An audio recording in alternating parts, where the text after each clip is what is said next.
comfortable with it, it should be you. Exactly. Okay, cool. It's So recording. you'll be fine. How long does this thing record? Huh? How long does this thing record before like turns off or stops? Years? It's fine. Oh, cool. Are you So I can recording Make now? sure to look I can record all of this then. This will be good for our outtakes. Exactly, yeah.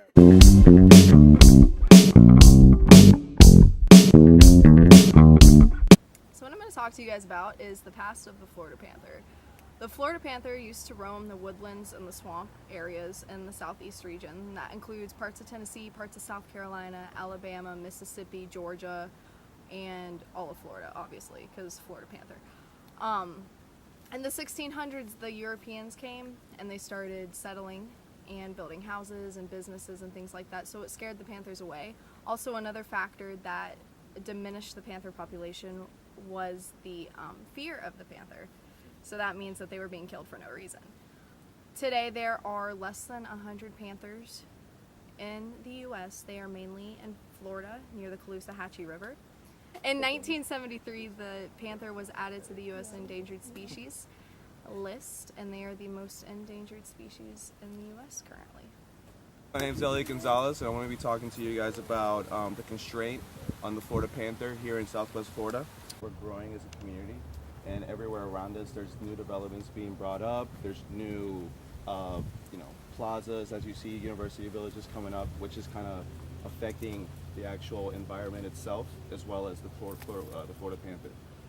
So if we were to kind of think about that a little bit, as far as maybe directing it to more of an area where Florida panthers don't really breed or stay in, I think we can help out that situation a little bit better. But I mean, it's hard to say just because we're growing so much. In 1995, in Texas, the U.S. Fish and Life Services, they let out 8 panthers from them to come over here in Southwest Florida to breed with ours, so that we can keep the population to a sustainable number. A lot of it has to do with us as people, with our knowledge extension, whether actually learning about the panther, that they actually do they do good for us in the environment. I think we fear them a little bit. So as far as maybe destroying our property, livestock, those examples. If we were to maybe learn about them as a whole, I think that could help out.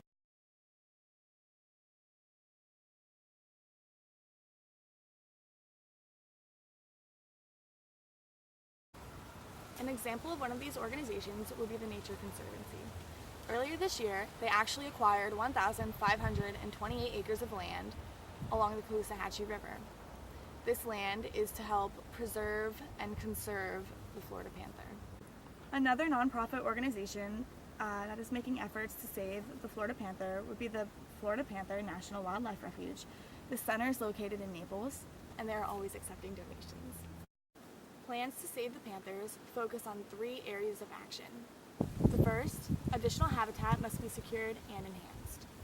The second, programs are underway to breed panthers in captivity for later release back into the wild. And the third, scientists are underway to increase the genetic variability of panthers by choosing to crossbreed them with other subspecies that are closely related to the panther.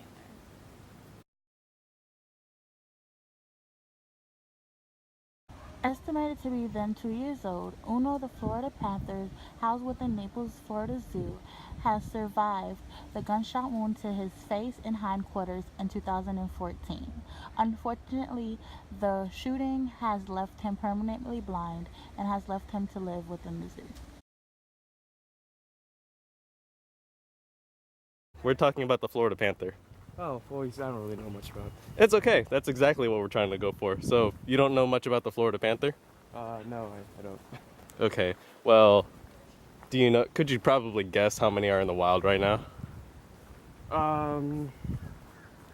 Is it endangered? I'd say, if it is endangered, I'd say... It is actually. Yeah. Give a ballpark 100? guess. 100, 200? 200. That's actually exactly it. He probably thinks I'm so weird. Because I am. Ooh, running shot. Looks like I'm running from a panther. However, he gave a really good guess on how many panthers there are in the wild right now, which is like 200. What is that? 200. Wrong. What? Less than 100. Less than 100? Less than Gosh, that exemplifies my lack of knowledge. Did you know that the male panther requires at least 200 square miles of land to roam, which in perspective is a city of about 2.5 million people?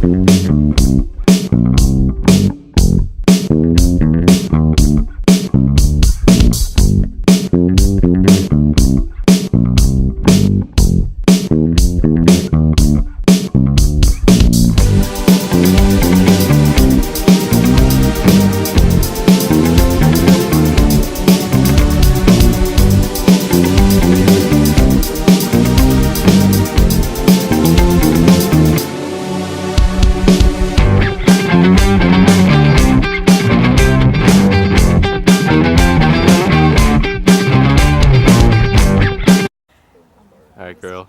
Channel your inner Beyonce. Make sure to really get in our faces too. Alright. Get in on our faces. Pretend like I'm not even here. All right. What's What's your up, name? guys? There we go.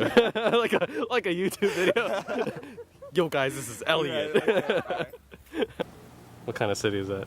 Is that like Miami, or what's that, like Fort Myers? New York City. I remember we had to act this in front of the class, and I pissed her off or something in the script, and she had a cigarette in her hand, and she was like, "Tss," and I was like, "Oh, you burned me!" And we were like using a pencil as a cigarette, and I had to like throw it across the room. It was pretty great. Listen, I want to be talking to you guys about the constraint on the Florida Panther here in Southwest Florida. A lot of it has to do with our residential development, urbanization, also the cultural differences that we have between us and Panthers. We have cultural differences. Take that out. Take that out. I started off pretty hot though. That wasn't bad. That wasn't bad. Panthers are like, what a Cinco de Mayo. You want to put that on the bloops? Fun fact, Ellie Gonzalez loves plays. You heard it here, folks. 528 acres at Blackboard Ranch. I don't This feel ranch- connected with you if you keep looking down at your phone like that. No, I can't feel connected with you if you keep interrupting me. I'm very camera shy. Or- You have to pretend the camera is your friend and you're Oh just my talking God. to a friend. True. Yeah. This is our 6th team member. It is. Cannot. Yeah. I could never be an actor. I hate this so much. This is like, don't do that. It's okay, I'm not an actor either. I work backstage. What is sustainability to you? Protecting the environment. Protecting the environment? Yeah. Anything else to add to that? No. Alright, cool, that's fine.